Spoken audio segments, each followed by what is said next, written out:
La vivienda la sufre no solo ya gente joven, sino gente de diferente edad. Esto es un problema transversal y, vamos, yo he tenido compañeros de piso de 60 y pico años a 3 o 4 años de jubilarse, que me pregunto yo qué será de esa persona.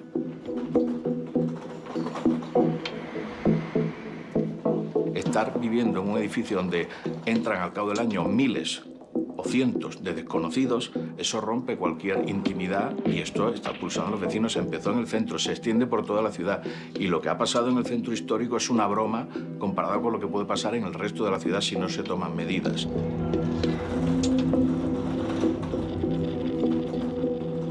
Tenemos que dar una oferta habitacional a estas familias vulnerables, a esta clase obrera trabajadora. No puede ser pago el 100% de lo que gano en el alquiler. ¡Basta ya! ¡Que no tenemos casa!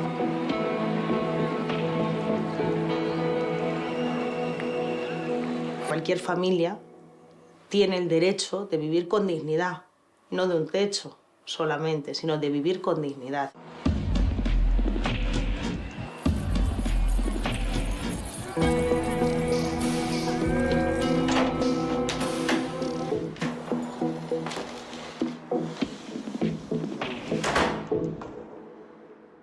El principal problema que tiene ahora mismo el mercado inmobiliario, tanto en venta y en alquiler, es la falta de oferta disponible. Esta falta de oferta disponible tiene orígenes diferentes en la venta y en el alquiler. Si pensamos en la venta, ¿qué es lo que ha pasado? Pues que después de la burbuja inmobiliaria apenas se ha construido vivienda en nuestro país. Y en el mercado del alquiler, ¿qué es lo que ha pasado? Pues que la oferta también ha bajado drásticamente y es que todas las medidas y todas las políticas que se han tomado en materia del alquiler en los últimos años, que iban encaminadas precisamente a intentar contener los precios, yo creo que han atacado mal, ¿no? Quiero decir, han sido punitivas y coercitivas contra los propietarios y los propietarios lo que han hecho ha sido retirar sus viviendas del mercado y esto lo que ha hecho es, ante una demanda creciente y una oferta menguante, pues los precios están disparados. Según el portal inmobiliario Idealista, por cada anuncio de alquiler que aparece en su plataforma, de media hay unas 40 familias que optan a ser sus inquilinos. En mercados como el de Madrid o Barcelona pueden convertirse hasta en 80 familias ante una sola vivienda. ¿Esto qué es lo que provoca? Pues que los propietarios tengan muchísimos perfiles entre los que poder elegir y evidentemente van a escoger aquellos que les ofrezcan más garantías. Al principio, ¿quién se quedaba fuera de esos perfiles? Pues las familias más vulnerables, las familias monoparentales, las familias que el propietario podía concebir con un poco más preocupantes. Pero es que ahora mismo se queda fuera casi todo el mundo. Málaga está entre las mejores ciudades del mundo para vivir. Al menos eso afirman algunos. La capital andaluza lleva años siendo un reclamo para un gran número de turistas y también para numerosas empresas extranjeras. En 2024 se convirtió en la primera ciudad española destino para nómadas digitales, o lo que es lo mismo, trabajadores que teletrabajan, en ocasiones con sueldos de otros países. Las consecuencias: precios más altos, vivienda inasequible para muchos y presión turística. Málaga es uno de los ejemplos más visibles de lo que ocurre en otras grandes ciudades. Muchos jóvenes, como en tantos lugares, se mantienen en casa de sus padres hasta pasados los 30, sin acceso a una vivienda. Jóvenes para los que es muy difícil, dicen, hacer un proyecto de vida en una habitación.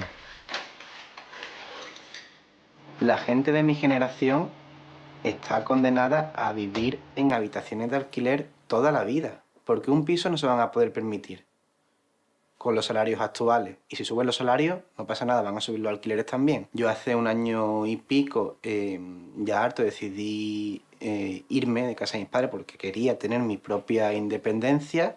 Vi que alquilar algo para mí solo era inaccesible. Decidí por una habitación que me costaba alrededor de unos 430 euros más o menos. Se comía mi capacidad de ahorro. No tenía privacidad, no tenía intimidad, me veía que con 30 y pico años pues no era normal estar compartiendo con desconocidos por ahí. Finalmente decido venir a casa de mis padres, poder seguir ahorrando hasta que finalmente sí que me he podido comprar una vivienda, pero evidentemente no en Málaga, sino en un pueblo de Málaga. Desde Málaga por la Vivienda demandamos que el Estado, la comunidad autónoma y los municipios, cada uno con sus competencias, que las tres las tienen, construyan viviendas públicas de verdad. En estos días se está hablando mucho de vivienda pública y hay un compromiso del Gobierno de construir vivienda pública, pero también es importante hacer memoria. En España, si no se hubiera privatizado el parque público de vivienda, si no se hubiera revertido al sector privado la vivienda pública, España tendría hoy el parque público de vivienda más grande de Europa, 5 millones de viviendas. Es evidente que tenemos que ir hacia un nuevo modelo.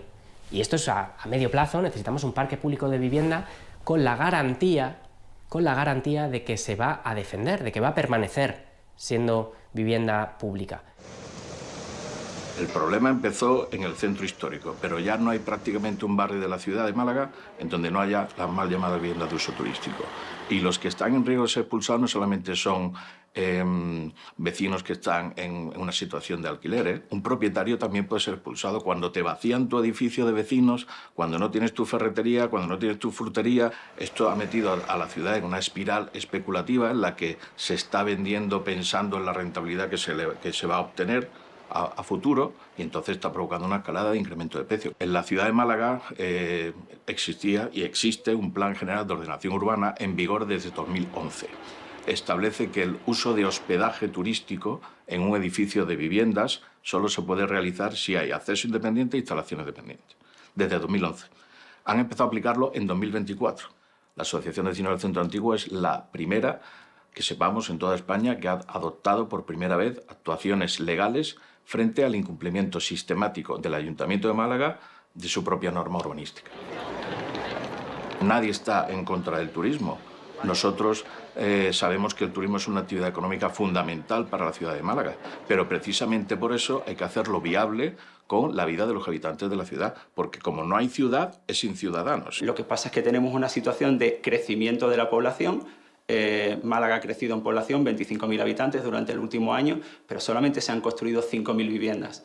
Obviamente tenemos un problema de oferta, no se está construyendo ni de lejos al ritmo que se debería de construir para atender a la demanda que tenemos, y no es un problema de que haya un 2,7% de vivienda que se esté dedicando a uso turístico. Esa vivienda no se ha restado del mercado residencial, esa vivienda se ha restado de vivienda vacía. En los últimos años se ha hecho un esfuerzo importantísimo, porque en España haya una redistribución de la riqueza y una reducción de la desigualdad, con el incremento del salario mínimo, de los salarios, de las pensiones, el ingreso mínimo vital, las prestaciones no contributivas. Y sin embargo, toda esa mejora relativa de las clases trabajadoras la ha aspirado el mercado de la vivienda, está funcionando como una gran aspiradora de riqueza que no crea ningún valor, solo lo extrae, y que está produciendo que haya cada vez más familias que destinan el 40, el 50, el 60% de su renta a pagar un alquiler o a pagar una hipoteca, hasta el punto de que la vivienda se ha convertido ya en un factor de riesgo de pobreza y de exclusión social en España. Bueno, el barrio de Lagunilla, todo piso turístico, se ha convertido en una zona temática de B&B, Airbnb y todas estas plataformas turísticas, desplazando a la población autóctona malagueña a la periferia o incluso a algunos pueblos del extrarradio de Málaga. Una habitación aproximadamente está en torno a unos 600, 700 euros se están pagando. Nosotros en el Banco de Alimentos tenemos familias con el burofax en el bolsillo, una gran inmensa mayoría, y en habitaciones compartidas hay casos que tenemos hasta 8 miembros de la misma familia durmiendo en una habitación. Qué pena, ¿eh? Cómo está lo que nos ha quedado. Una de las calles más comerciales del centro histórico de Málaga. El buque insignia, ¿no? Bueno, aquí afortunadamente van a hacer 114 viviendas de protección para alquiler a la temporada. Lo que ocurre que, claro, de grafitis no avanza el barrio. Hay que dotarla de personas, de vivienda, de comercio, de vecinos, de asociaciones, de vecinos que nos han echado poco a poco. De asociaciones que potencien el barrio, de comercio, efectivamente. De hecho, te voy a contar, yo tengo a mi hija viviendo en mi casa con dos pequeños. Buenos días. ¿Qué dices, Gregorio? ¿Tienes el burofax por ahí? Ya tienes el burofax en el bolsillo. Nosotros hemos hablado con la propietaria del piso. Sí. Y ella quiere que te vayas sí o sí, ¿vale? Entonces, ante la situación de desamparo que tú tienes, tenemos que pedir un abogado de oficio. Ahora mismo, con la emergencia habitacional que estamos viviendo, los pisos turísticos no deberían existir, deberían estar al servicio de las personas que necesitan vivir en ellos. Tenemos más de 80 desahucios al día, tenemos a 30.000 personas sin hogar, tenemos también un montón de personas buscando en alquiler o en situaciones muy precarias o en infraviviendas.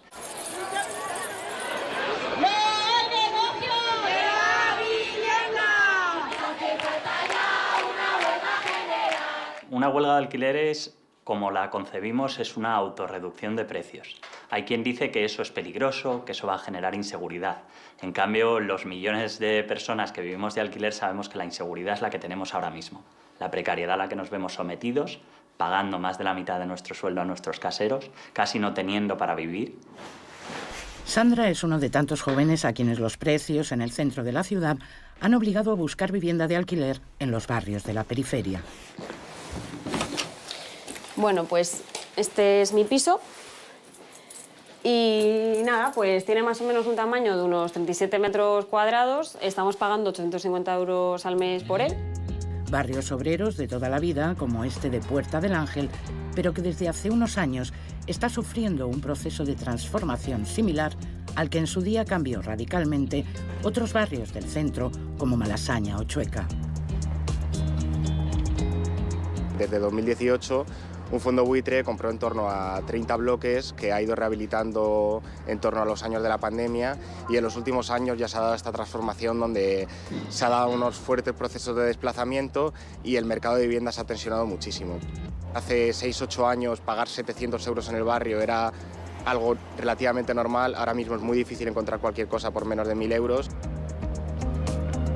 Junto a Puerta del Ángel, en Los Cármenes, el casi abandonado centro comercial Ermita del Santo espera su demolición. Los vecinos llevan años pidiendo su uso para dotar a la zona de servicios, pero el ayuntamiento tenía otros planes.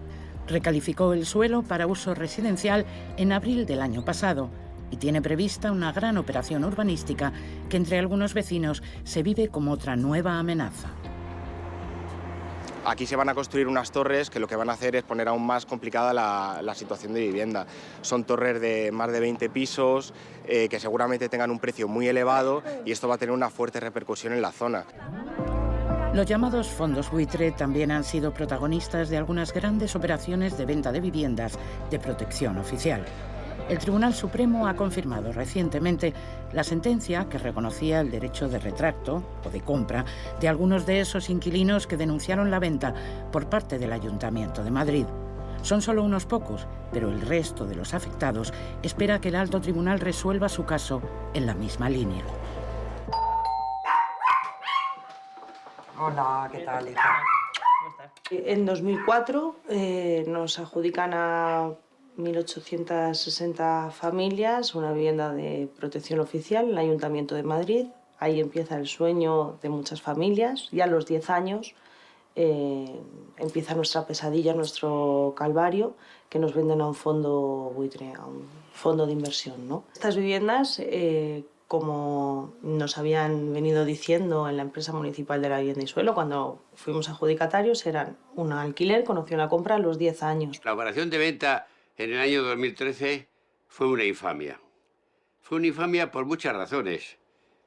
Quizás la primera de ellas es que era un concurso amañado. Antes de que saliera el anuncio en los medios de comunicación de que se podían presentar ofertas para la compra de esas 1.860 viviendas, antes, insisto, el que luego fue adjudicatario, Blackstone, ya había negociado con la empresa municipal de la vivienda y había presentado ya alguna oferta. Nos enteramos de manera casual por unos carteles que pusieron en Órdenes promocionando esas viviendas que estaban vacías y, bueno, pues cambió el emisor de recibo, como se dijo en el pleno del ayuntamiento, y ahí empezaron todo el periplo que hemos tenido que llevar a nivel de movimiento vecinal y judicial. La vivienda es un derecho que tenemos todos los ciudadanos y que a lo largo de todo este tiempo pues nos han restado, nos han quitado, a mí en particular, como a muchísimos vecinos,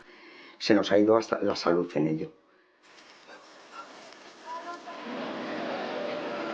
Están tratando de normalizar que la gente no pueda vivir en la ciudad subiendo los precios desde decisiones políticas y desde ciertas empresas que se dedican a la vivienda para hacer de la ciudad su parque temático o su monopolio.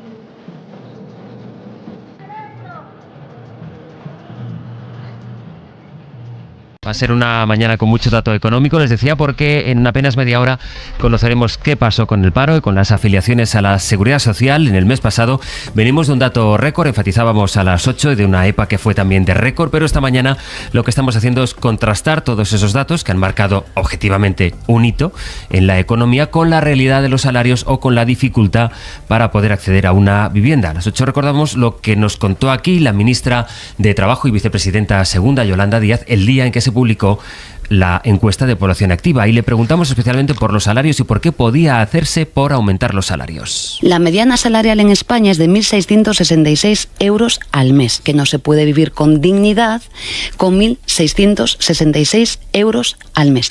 Por tanto, yo hago aquí un llamamiento a la parte de los empleadores a que hagamos un país mejor. Hay que mejorar los salarios. Esta fue la respuesta cuando le preguntamos, bueno, ¿y el gobierno qué puede hacer? Su respuesta fue emplazar directamente a los empleadores, a los empresarios. 1.600 euros, decía Yolanda Díaz. Según el Observatorio de la Juventud, el salario medio de la población más joven son 1.048 euros al mes. Esos son los últimos datos, aunque este mes de agosto los actualizarán. Veremos en qué queda. 1.048 euros al mes.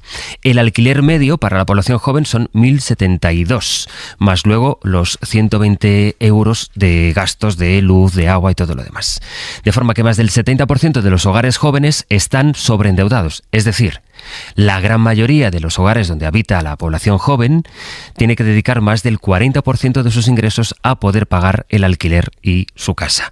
Lo hacíamos a las 8, pero vamos a profundizar un poco más. Isabel Fernández Pedrote, buenos días de nuevo. Hola, Sasti, buenos días. ¿Qué nos encontramos ahora mismo si hacemos una búsqueda por internet? Pues mira, echándonos esta madrugada en las grandes ciudades, un estudio todo integrado en el mismo espacio, en Plaza Circular, en Bilbao, 1.100 euros, 40 metros cuadrados. En la primera página del buscador solo encontramos alquileres de temporada, siempre inferiores a 11 meses. En Málaga, un cuarto sin ascensor de 3 habitaciones por 1.400 euros. También en el centro, amueblado, este sí con ascensor, 2.300.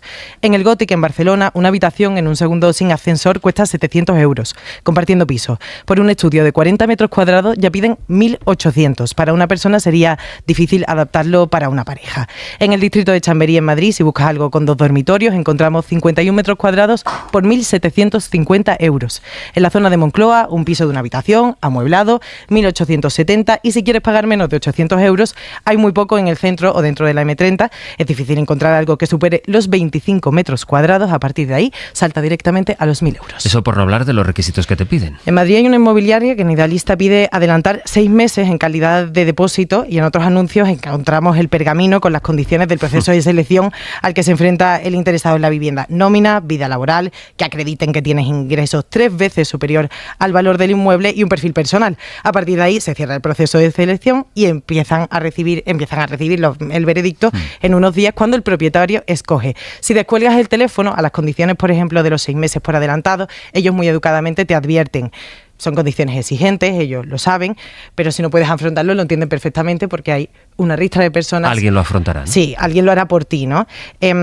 Son 39 metros cuadrados, 800 euros al mes. Eso implica que la persona interesada en este piso tiene que tener 4.800 euros para adelantar, para poder vivir en este piso, que no tiene ni siquiera ningún armario en el domicilio. Estas son las condiciones y esto es lo que te dicen. Hay algunos anuncios de vez en cuando de particulares, son muy pocos.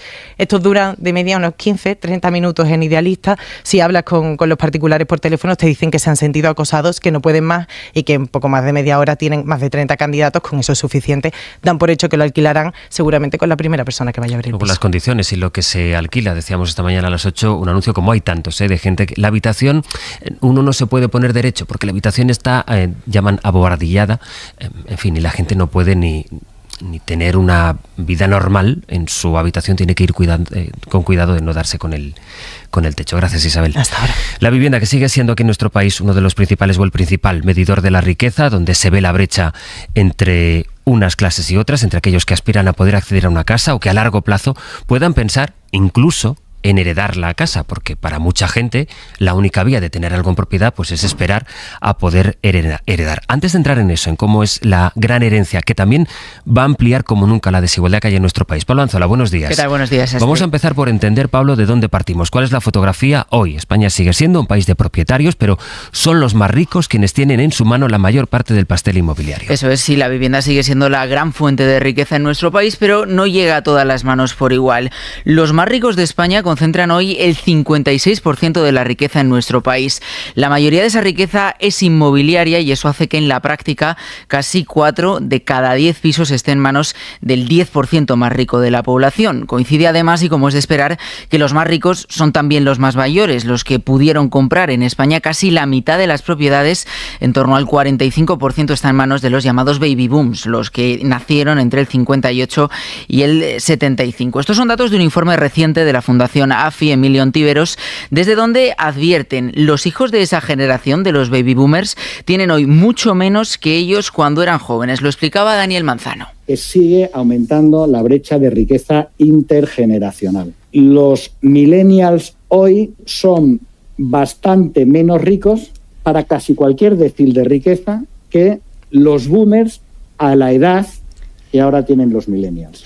Tienen de hecho un 40% menos de riqueza que sus padres a esa edad. Así que esta es la primera brecha. Antes de entrar en cómo afectará esa gran herencia, recalcar que partimos ya de un punto bastante desigual. Esa desigualdad que también se va a heredar y a multiplicar. Lo que viene dentro de unos años es una herencia histórica que va a profundizar como nunca en la brecha entre gente más rica y gente más pobre. Eso es, los que ya tienen vivienda tendrán seguramente más y la mayoría de los que no pueden acceder a una se quedarán sin ella. ¿Por qué? Bueno, pues porque el 80% de los españoles más ricos, el 80%, recibirá una herencia en las próximas décadas, mientras que el 70% de los más pobres probablemente no heredará nada. Es un reparto desigual a solo unos años, lo decías, de que tenga lugar una de las mayores transferencias de riqueza de la historia reciente en nuestro país. Es la herencia de los baby boomers, el grupo más numeroso de la población, que va a dejar, se calcula, más de 4 billones con B de euros a las siguientes generaciones. Lo va a transmitir a una generación que es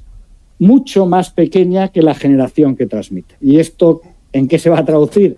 En una concentración de esa riqueza, con todas las desigualdades. Y es que ese informe de AFI pone el foco además en cómo la subida de precios de los últimos años, hasta un 70% en la última década, amplía también esa brecha intergeneracional. Los jóvenes no pueden acceder a un piso, mientras los que ya lo tienen engordan su patrimonio gracias a esa constante revalorización. Es una asimetría que irá más, apuntan los análisis con esa gran herencia. Las estimaciones apuntan a que todas estas transferencias están detrás de hasta el 65% de la desigualdad que existe en nuestro país. Estamos conociendo datos récord de la EPA. Veremos a las 9 cuál es el dato del paro. Son datos que los últimos hablan de récord, afiliación récord, un dato histórico de gente que asegura que responde a la EPA en la encuesta de población activa que está trabajando, pero conviene siempre contrastar estos datos que objetivamente marcan un hito en lo económico con la realidad para muchísima y muchísima gente. Te escucho a las 9, Pablo, con el dato del paro. Un abrazo. Precisamente, decíamos,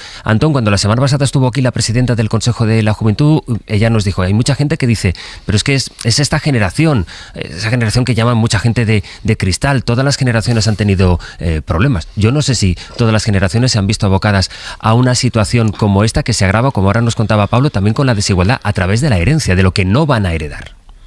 Sí, bueno, hay que poner un poco las cosas en contexto, ¿no? La vivienda ha sido y es un problema en España, pues yo desde que tengo uso de razón. Yo no soy boomer, soy generación X, todavía estoy pagando mi piso, como creo que la mayoría de los de mi generación, pero no es, por ejemplo, no es ni de lejos la época en la que más hay que pagar por pedir una hipoteca, ¿no? En los años 90 se llegaba a pagar hasta un 16% de interés. Tampoco es la época en la que los hogares tienen que hacer más esfuerzo para comprar una vivienda. En los años 90 había que dedicar casi el 60%, entre el 60 y el 70% del sueldo, ¿no? Ni siquiera es la época en la que hay que dedicar más años a comprar vivienda. La época en la que más años tuvimos que dedicar a comprar vivienda fue el boom inmobiliario, que rozamos los 10 años, ¿no? Pero han cambiado cosas que hacen que esta situación, sin ser efectivamente la más grave que se ha afrontado, sí tenga consecuencias mucho más devastadoras.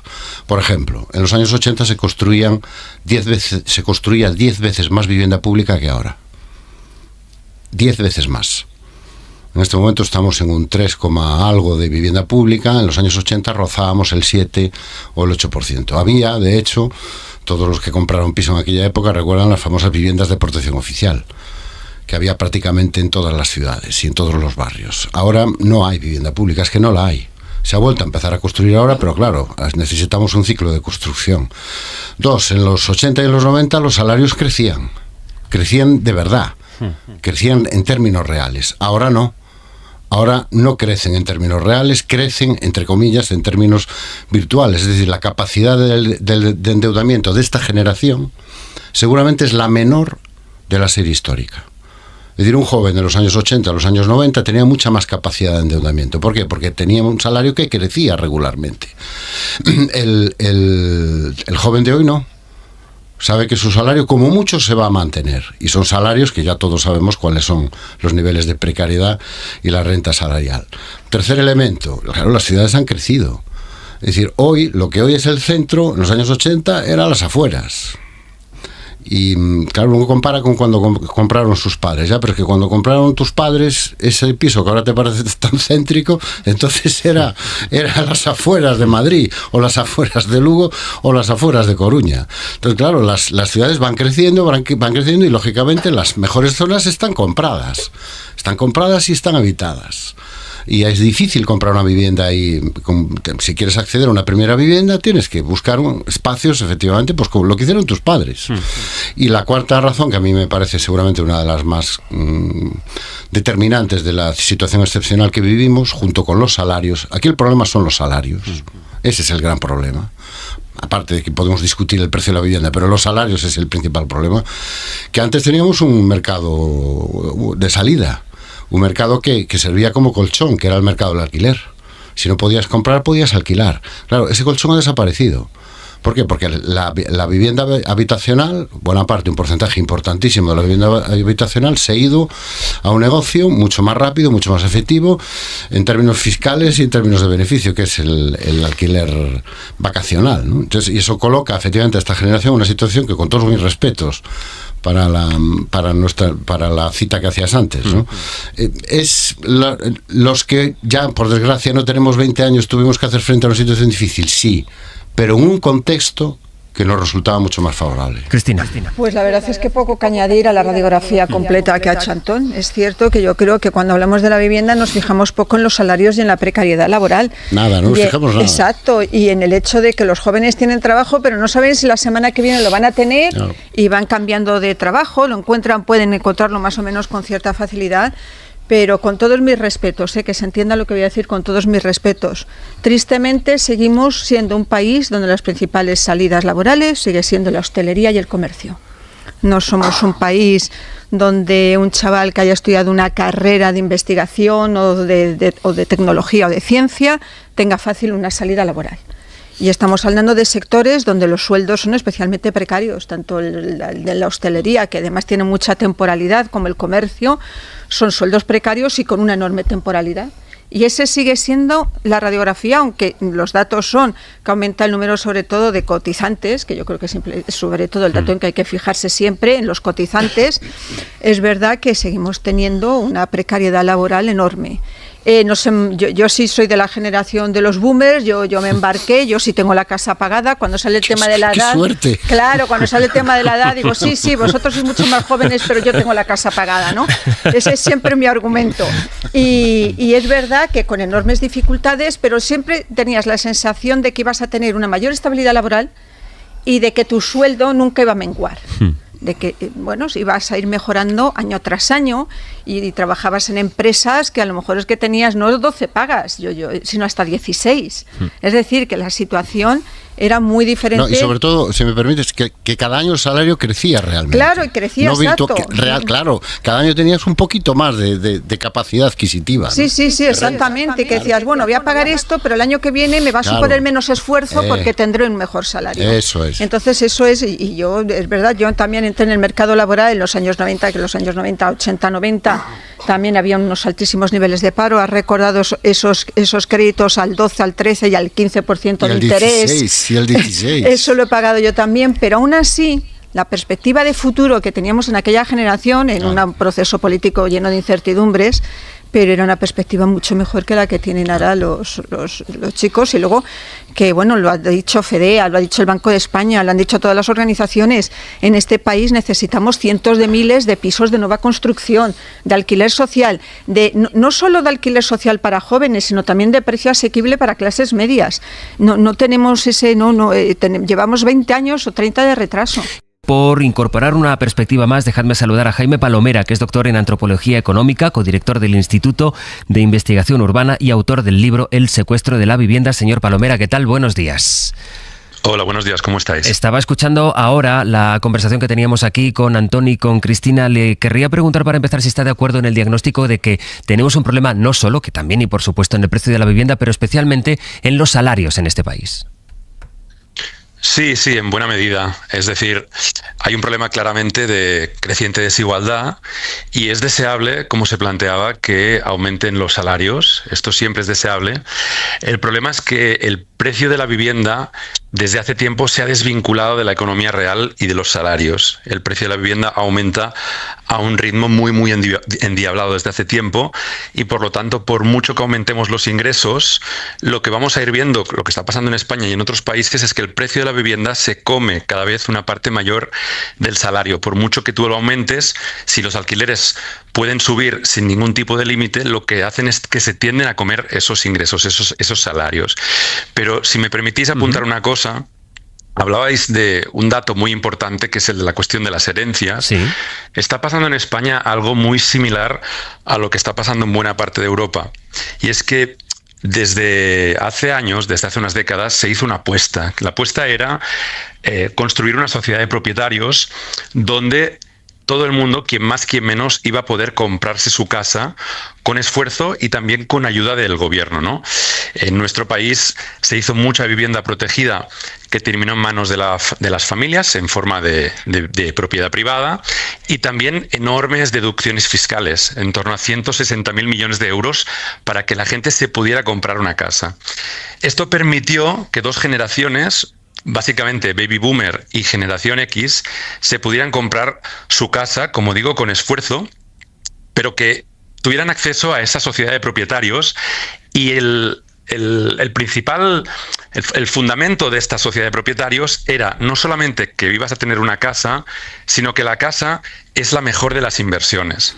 Esto es una política que empezó ya en los años de Thatcher, a final de los 80, en nuestro país con Solchaga y Boyer, y era una serie de medidas que hacía que tú ibas a ser propietario de esa casa, que se iba a desregular el precio de la vivienda en todos los sentidos, que se iba a hacer menos vivienda pública y también se iban a regular los mercados del alquiler. Pero el objetivo básicamente era que, aunque los salarios bajasen, como que el patrimonio de las familias aumentaba, es decir, el precio de tu casa aumentaba, por lo tanto tu riqueza aumentaba, tu riqueza patrimonial que aumentaba compensaba la caída de los salarios reales. Esto funcionó hasta la gran crisis financiera de 2008. Desde entonces, lo que hemos vivido no es solamente una crisis coyuntural, sino un cambio de paradigma. Las nuevas generaciones están accediendo a la compra básicamente a través de la herencia. Hay quien puede, hay excepciones, pero hay millones de personas que su manera de acceder a la vivienda en propiedad va a depender de la herencia. Esto lo que hace es que cada vez más gente depende su futuro de esta gente, no de su trabajo, no del propio mérito, sino sobre todo de la familia en la que naces. Es decir, si tus padres te van a dejar o no casa en propiedad. Eso tiene muchas consecuencias en términos democráticos. Es decir, hace que la propia legitimidad del sistema democrático empiece a temblar y que los jóvenes cada vez desconfíen más de lo que la democracia liberal prometía, que es que con tu propio esfuerzo podías mejorar. Pero es que además lo que estamos viendo es que quien está adquiriendo más viviendas, quien está comprando la mayoría de casas que salen a la venta, son quienes ya tienen propiedades.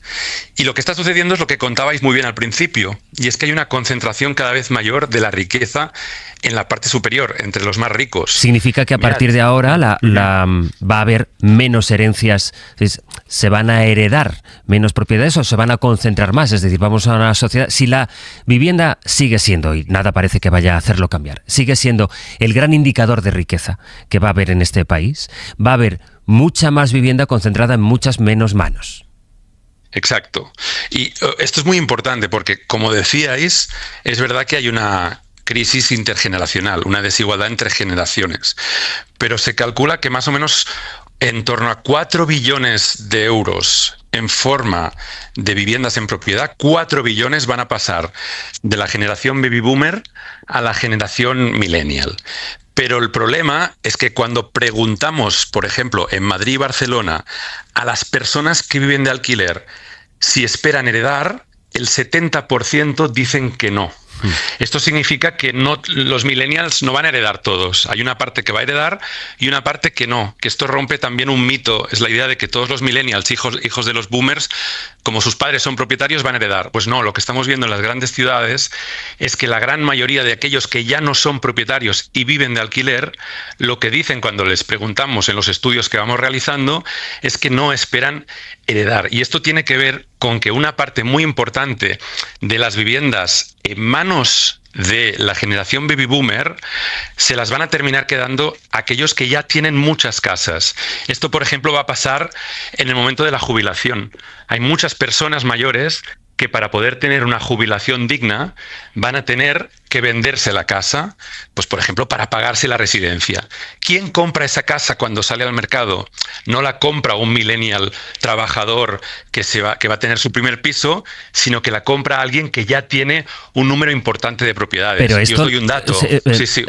Por entenderlo, es que esta vivienda no la compra entonces, no la van a comprar cuando decimos que muy poca gente va a tener muchas casas. No solo estamos hablando de los llamados grandes tenedores o fondos de inversión, también estamos hablando de personas que tienen una propiedad, que van sumando otra propiedad y que la propiedad es de alguna manera lo que les garantiza, pues como usted decía ahora, las pensiones.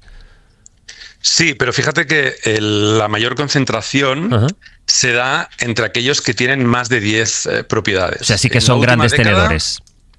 Claro, es que de hecho en la última década lo que hemos visto es que hay una minoría de la sociedad, el 5% más rico, que ha entrado en el club de los grandes tenedores. Y el dato que os iba a dar es este, y es que en los últimos 10 años el número de grandes propietarios, es decir, quienes tienen 10 o más casas, ha aumentado un 20%. Cuando tú miras cómo se están repartiendo las viviendas en propiedad, lo que ves es que se están redistribuyendo hacia arriba, que el mercado lo que está haciendo es, poco a poco, ir concentrando los pisos que salen a la venta en manos de quienes ya tienen muchos. Eso poco a poco, tanto en España como en muchos países de nuestro entorno, lo que nos va llevando es una sociedad cada vez más rota, más partida. Cuantas más propiedades tienen los más ricos, más ingresos pasivos tienen, que significa básicamente que tienen más rentas del alquiler. Cuantas más rentas del alquiler tienen, más necesidad tienen de comprar más casas, porque si tú tienes mucho líquido, ¿qué haces? Pues es verdad que puedes invertirlo en oro o en otro tipo de inversiones, pero una de las principales cosas que vas a hacer va a ser comprar más casas.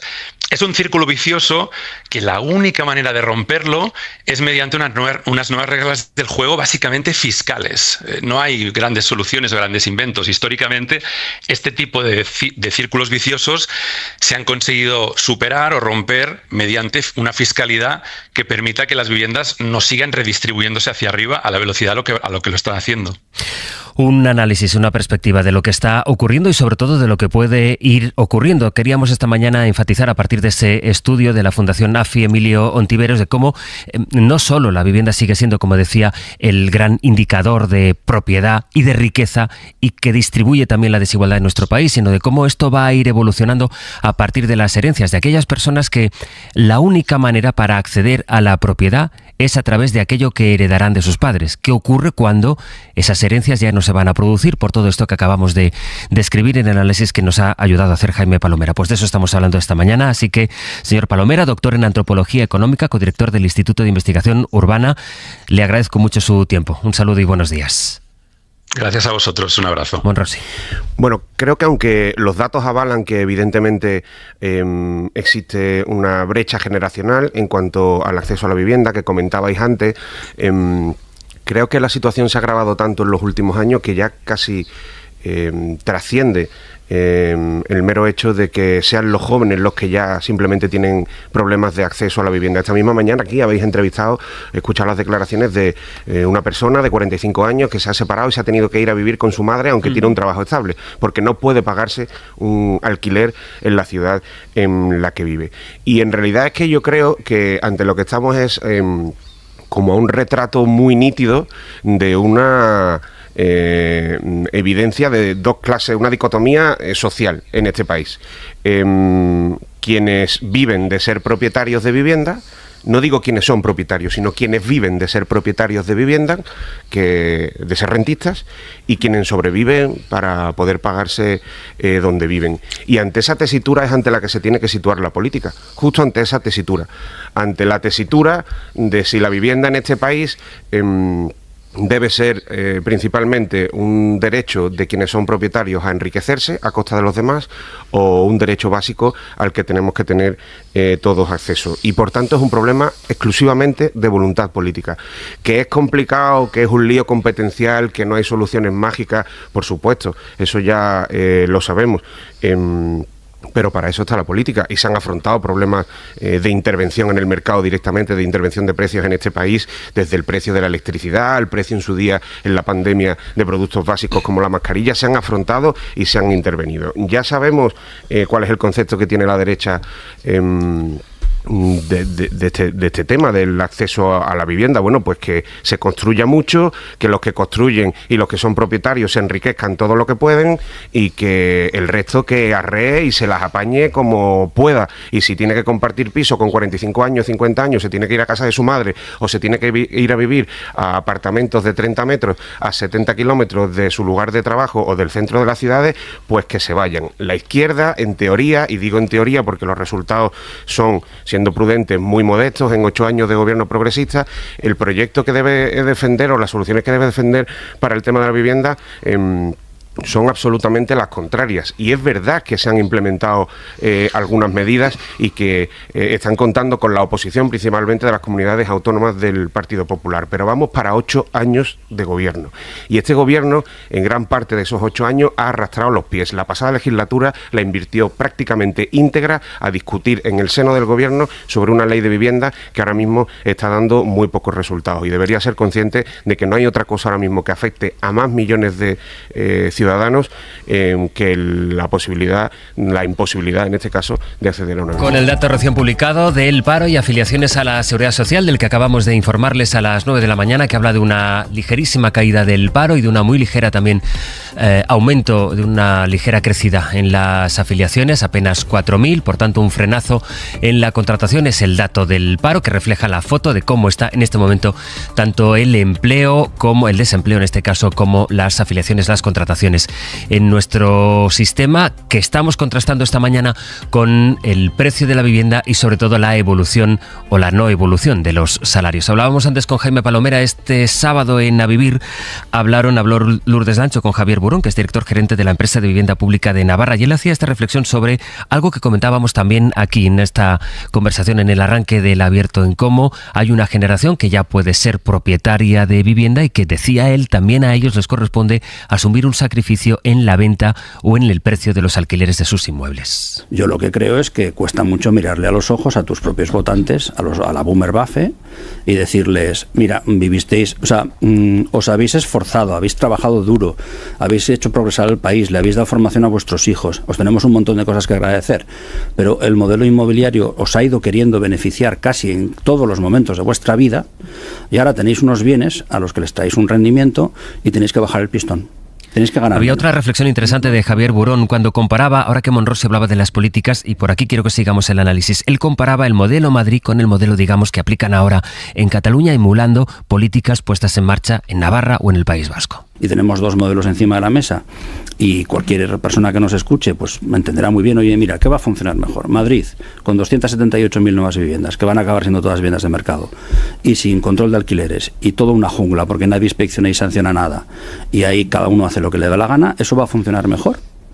¿O va a funcionar mejor el modelo de Cataluña con 50.000 viviendas protegidas, que sean siempre protegidas y que sean siempre asequibles, gestionadas por operadores públicos y privados que trabajan juntos?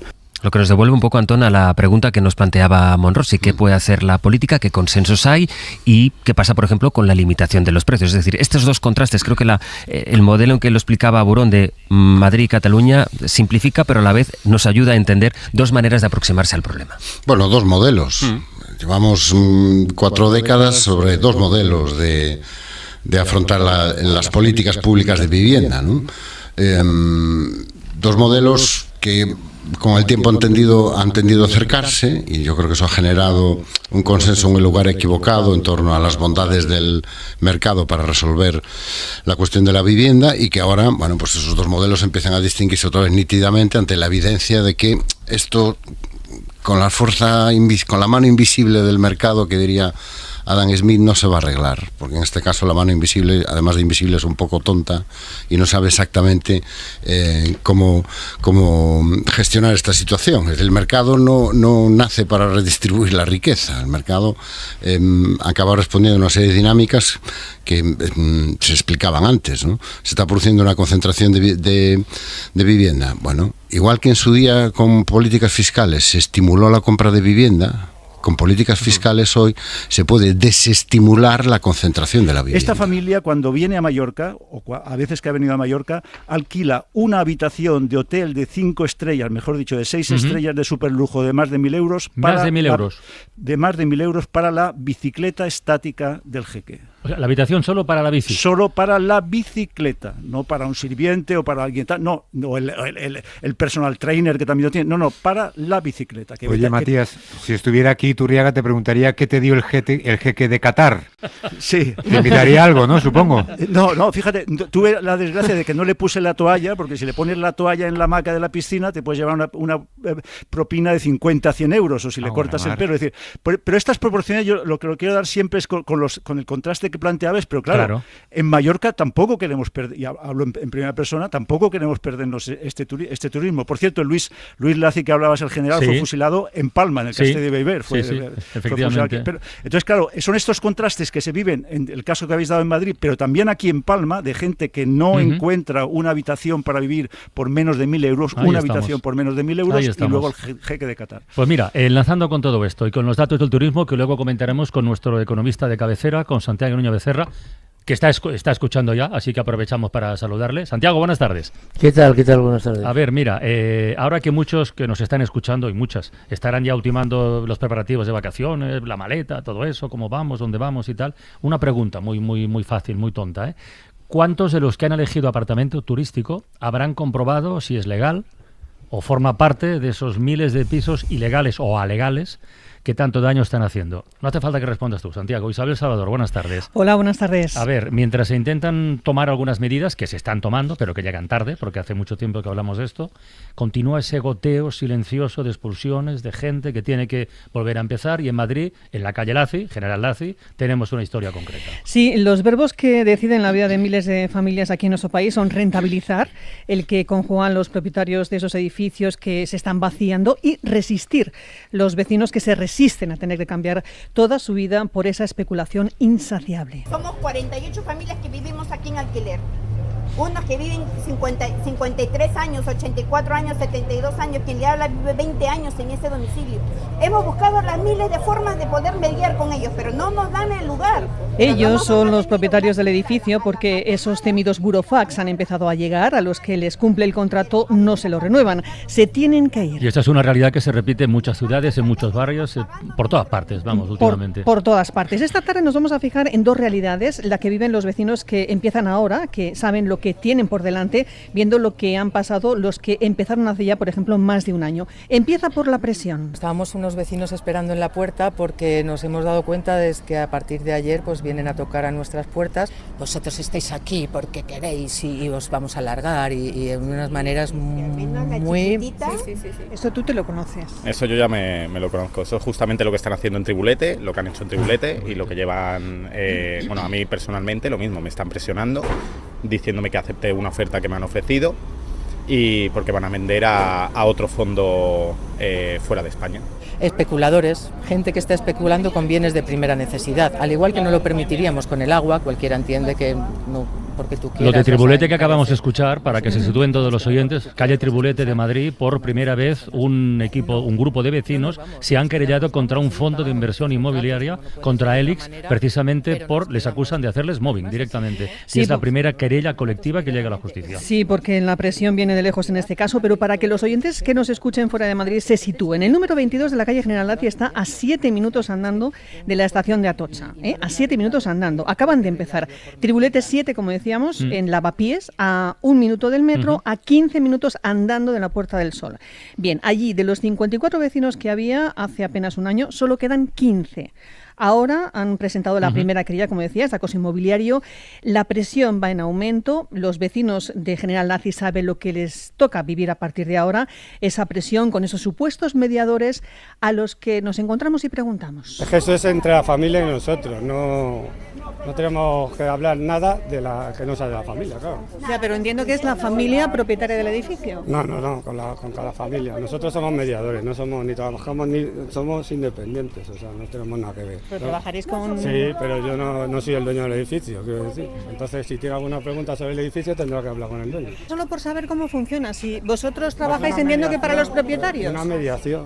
Pero alguien habrá contratado al mediador. ¿Cómo funciona una mediación? ¿Usted que es periodista? Sí, pero alguien habrá contratado esa mediación, si los vecinos no han hecho. aún. Bueno, pues claro, pues yo venimos a hacer nuestro trabajo. Llegan a hacer su trabajo, finalmente reconoce que están contratados por los propietarios de ese edificio. El tono, desde luego, dice mucho. Intentan entrar en el portal, la tensión aumenta, los vecinos llaman a la policía.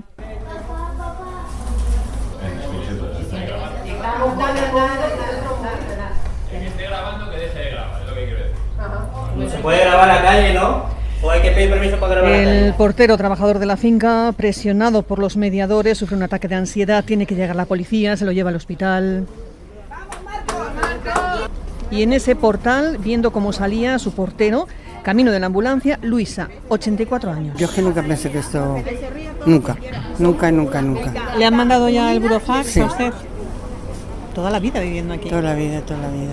Sí, cuando yo me vi el burofax con el Villa, no sé cómo se llamaba, dije a mi hijo, ¿y estos quiénes son? Y cuando eso dije, me dio un bajón, dije, madre mía. 84 años tiene Luisa, toda la vida en ese edificio. Sí, toda la vida, además está enferma, ella toda la vida, como Ana, vecina que además montó la clínica veterinaria que está justo en los bajos de este edificio. Lo estás viendo, ¿no? Esto es una cosa ya muy agresiva, que vienen avasallando y bueno, ya lo has visto de las maneras, y riéndose en nuestra cara, y o sea que no atienden a nada, pero vienen a nuestras casas y a meternos el dedo en la llaga. ¿Cuánto tiempo llevas viviendo en General Laci? Pues yo llevo ya 11 años en la casa y 15 con el negocio va a hacer, me imaginas. Y entonces yo, con mi edad, que hice justamente el 22, hice 59 años, cuando yo me vaya de aquí, ¿qué me va a contratar? Me cortan la cabeza. Yo estamos buscando locales por todos los alrededores, pero como están todos... Qué incertidumbre, ¿no? Toda la vida allí y encima te tienes que ir de tu casa y dejar tu negocio. Dejar el negocio por los locales también, en este caso, son objetivo para los turistas. Llevan muchos años allí, toda una vida, como María. Al final el barrio se queda, pues, turístico. ¿Cuántos años llevas viviendo tú aquí? Pues 25 años. O sea, mi marido falleció aquí también, o sea que... Toda una vida. Mi hija la he criado aquí, así que... ¿Tienes pensado algo? ¿Das por hecho que se puede dar esa situación de tener que irte, no? Pues yo creo que al final nos echan. Creo que sí, pero bueno. ¿Cuántos años llevas viviendo en Tribulete? 35 años, desde que nací. Que te echen así de esta manera, no...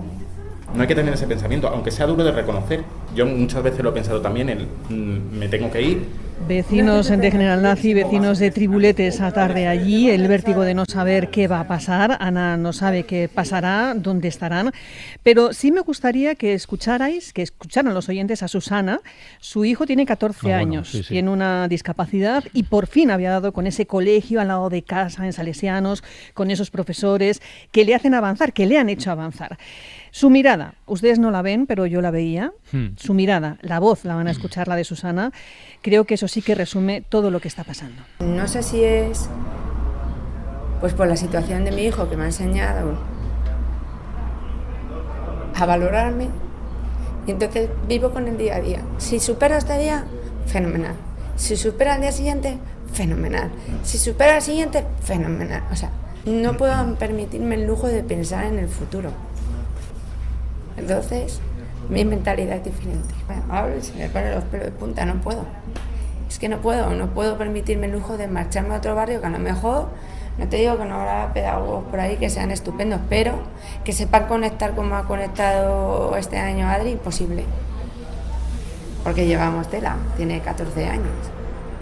Así que...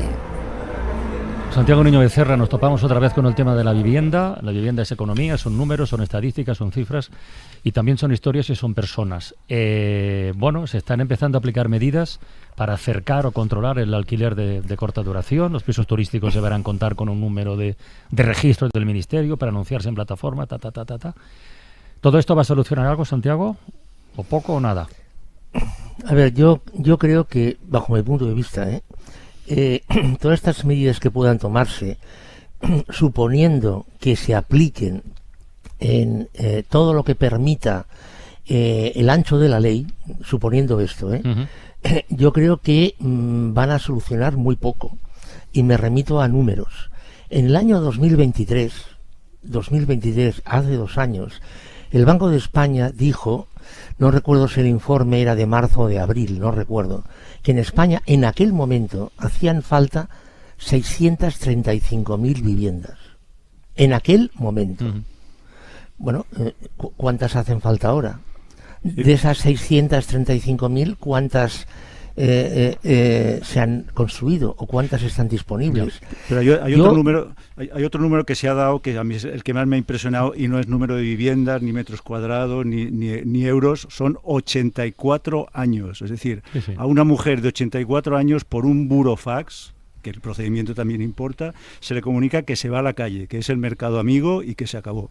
Esto realmente... en un país civilizado, en un país europeo, esto es absolutamente incomprensible. Y yo una cosa que te quería plantear, Santiago, yo te digo 3 medidas radicales, muy bestias, pero te las quiero plantear. Prohibición del alquiler turístico, el alquiler máximo 1/3 del sueldo medio de un trabajador, 1/3 del sueldo medio, que es lo que dicen todos los principios, y precio máximo de venta 1.000 euros metro cuadrado. ¿Esto se podría aplicar o es imposible? Bueno, la primera medida que planteas, Matías, es una medida que sería automáticamente contestada por gran parte de quien está metido en el sector turístico. Claro, porque evidentemente esto frenaría la entrada de turistas. Sí. Y recordemos que ya en España, tú has dado una cifra al principio, Carlas, que has hablado de 100 millones de turistas. Ahora ya se está hablando, ya se ha puesto el techo en el 120 millones. Y el 13% del PIB. El 13% del PIB. Ya se está poniendo el techo en eso, ¿no? Bien, entonces, bueno, no lo sé, Matías. Es la segunda medida... pero algún día, yo entiendo lo que dices, Santiago, y siempre que llegamos a este punto lo comentamos, pero en algún momento habrá que parar o meter mano o gestionar algo. Quiero decir, hay una bolsa muy importante de ciudadanos que están haciendo negocio, y es legítimo, con el alquiler de sus viviendas de uso turístico. Pero como no tiene ningún tipo de regulación, esto expulsa a otros ciudadanos y además, tercera consecuencia, encarece el precio de la vivienda para todos. Esto puede seguir creciendo hasta el infinito y más allá, pero algún día habrá que parar, ¿no? Lo que pasa es que se ha llegado a esta situación porque se ha permitido que se llegase a esta situación. Es decir, a esta situación no hemos llegado de un día para otro. No. Entonces se ha permitido. A ver, esto sea muy largo, pero se ha permitido, punto. Segunda cosa, lo que apuntabas, Matías, un precio de 1.000 euros el metro cuadrado. Bueno, esto va en contra de las leyes del mercado.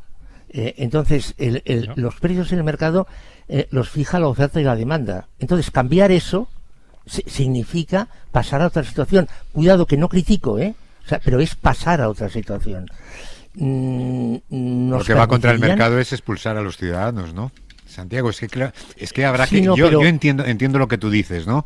En esta economía de mercado en la que vivimos, pero claro, no podemos llevar hasta los extremos la economía de mercado hasta el punto de expulsar a los que viven en las ciudades, a los que viven en los barrios, porque siempre el poder de una gran inmobiliaria pues será superior al poder de una señora de 80 o a una pareja de 40 años o de un propietario particular. Utilizamos a la persona ahora ya sin adherencias emocionales, utilizamos a la persona de 84, de 60, había otra de 59, como si fueran, como dice, bueno, pero ¿usted qué derecho tiene? Pues si no se lo puede pagar, oiga, ¿y todo lo que ha pagado en impuestos? ¿Quién ha hecho las calles adyacentes? ¿Quién paga el mantenimiento de las aceras? ¿Quién paga los aeropuertos, las clínicas? Porque claro, lo primero que te dicen es, gran aeropuerto en Madrid o en Palma de Mallorca o en Málaga o en Barcelona, que podrá usted llegar desde su país. ¿Quién ha pagado ese aeropuerto? Entonces, al que haga pagar el aeropuerto dice, no, venga, aparta que no cabes aquí en esta España. Que venga el jeque, ¿no? Que nos da muchos dólares. Pero además todo esto pasa, Santiago, en una ciudad cuyo gobierno municipal, cuando lo regentaba Ana Botella, vendió 1.800 viviendas sociales a un fondo buitre. Es decir, ya no estamos hablando de estos legítimos, entre comillas, propietarios que quieren rentabilizar su negocio. Es que hasta un ayuntamiento vendió viviendas destinadas al uso social para un fondo buitre. Y esto tardó 10 años en resolverlo el Supremo y lo ha resuelto favorablemente, pero solamente para algunos de estos expulsados, ¿no? Es una auténtica vergüenza, Santiago, es una auténtica vergüenza. Claro, pero para resolver, entre comillas, esa vergüenza se ha de intervenir, se han de hacer cosas. Sí, es lo que digo yo. Eso es. Y parece ser que, bueno, la voluntad de hacer cosas es, bueno, relativa, parcial, limitada. Matías, perdona, no me he acordado de tu segunda medida. El alquiler a un tercio del sueldo. Topar el alquiler. Estamos en lo mismo. Es decir, yo creo que eso aún sería peor que lo tercero. Es decir, tendríamos encima a la Unión Europea que nos diría que estamos violando la libre competencia en la Unión Europea.